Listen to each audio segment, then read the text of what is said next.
And, well, she's not here, but she's here. It's the best we can do with Amy Robach right now. Not in our Times Square studio, but, of course, she has a big assignment overseas, the Olympics.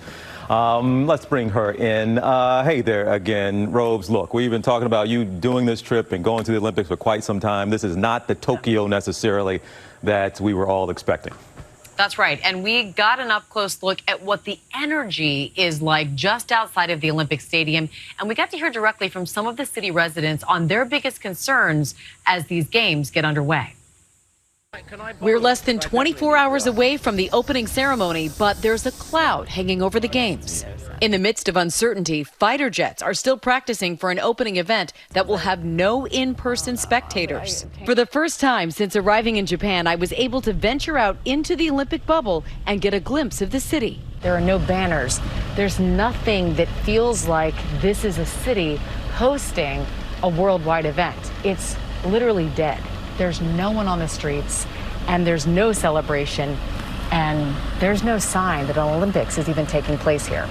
With checkpoints keeping vehicles away from stadiums, we walk in sweltering 95-degree heat toward one of the few areas we'll be able to visit during our first days in the country. This is one of the few limited areas we've been allowed to travel to here in Tokyo, just outside of National Stadium, where the opening and closing ceremonies will take place. And normally this would be a place of celebration, enthusiasm. Not so much right now, with mask mandates in place, with a very under-vaccinated population here, and rising COVID-19 numbers by the day. The majority of Japan's citizens believe holding the games is a mistake.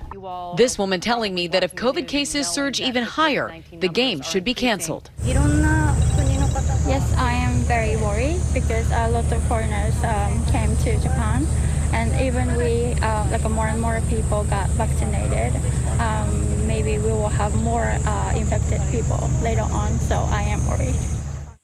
And now, overnight, First Lady Jill Biden touched down here in Tokyo. She stepped off the plane. She was greeted by Japanese officials, but without those handshakes. And right now is meeting with the Japanese Prime Minister just hours ahead of her participation in the opening ceremonies, TJ. And Robes, increasing cases every day. There have been protests there. There was an official that said he wouldn't take it off the table that the games could be canceled last minute. Is that still something even on the back burner or the back of anybody's mind? Could they really still cancel the Olympics?